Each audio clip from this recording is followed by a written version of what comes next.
All right, so let's get into some news here. I think the big news that happened on Sunday. The CEO of Disney, Bob Chapek, officially stepped down out of nowhere, and Bob Iger, the person who he succeeded, is now back as CEO. Now, stories have been going out a lot is that Iger was very critical of Chapek throughout the entire time that he was running Disney, saying that he lost the personality and the soul of what Disney is.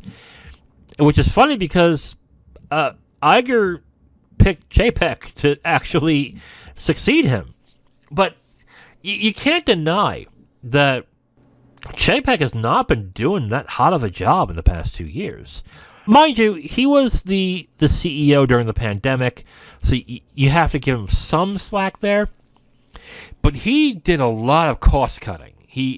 I've heard a lot of people who are into the parks that said the parks are in bad shape. They kept slashing budgets on numerous things. Just a lot of issues creatively as well throughout Chapek's run.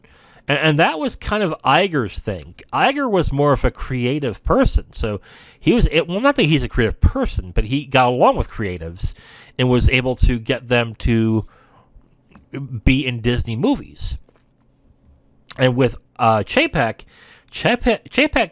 kind of slashed a lot of budgets and led to a lot of people saying, yeah, I'm out of here. So that was the problem with Chapek in that instance.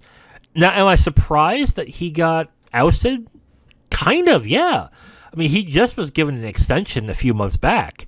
And then I guess the sales of what happened, I guess with the sales or the amount of money they got in the previous quarter was so bad, and the direction that he was going in was pretty bad that they decided to oust him, like, almost immediately. Like, it was crazy. For those of you who have not been happy with the MCU and Star Wars direction that's been on there, those things that have been going on happened under Iger.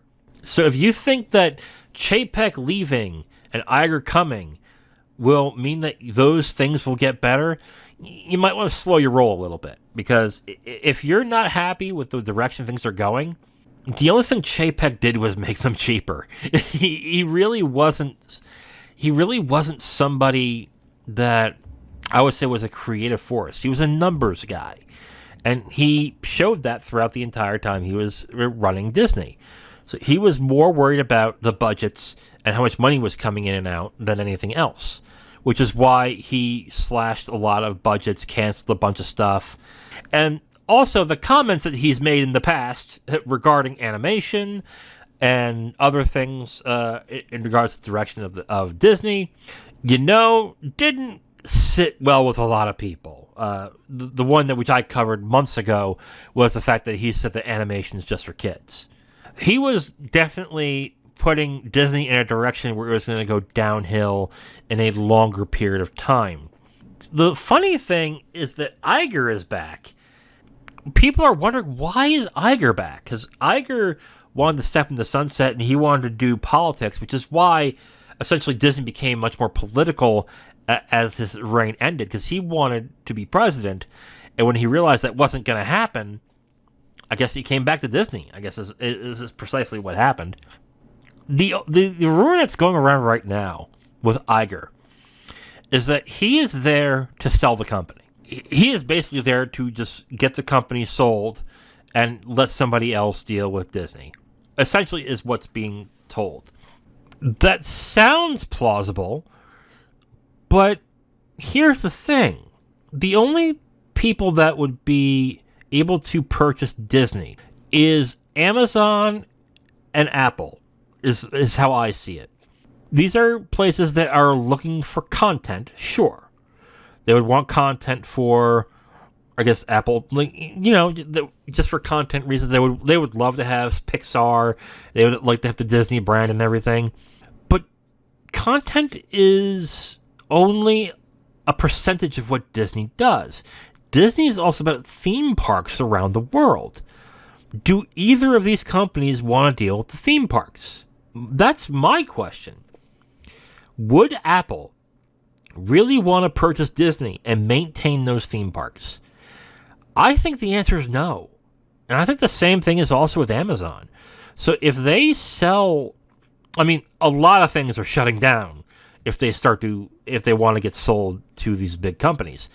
If one of those two companies buys Disney, I don't see why they would want to keep all those parks. They may keep Disney World, but I think they might decide to close down Disneyland, or probably some of the Disney places around the world, because the maintenance to keep those up are pretty damn expensive, and they're only going to get more expensive as time goes on. So I don't see a company like Apple or Amazon wanting to buy them and maintain those parks. The other thing as well is that they might be forced to sell off some of their properties. They might be forced to sell off, I don't know, ESPN, Hulu. They might be told, all right, get rid of those companies, sell them off to other places, and then we'll talk.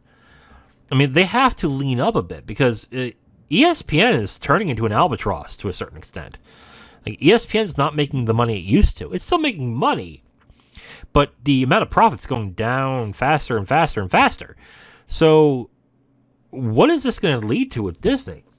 I mean, this could be Iger trying to right the ship and then finally finding a successor that really is worthy of the spot and will do the things that Iger has done. Even then, like this is a desperate move. Again, if you guys are thinking, oh, this means that Disney's going to change, no, I don't think it's going to change. If you don't like the material and what they're doing with their movies and their TV shows, I think you're going to continue to be disappointed. They still leverage brands. They still go for the popular thing. That's just what Disney does. That's just how it is. I think it's interesting what happened with Disney this week, so it'll be interesting to see what happens later as well.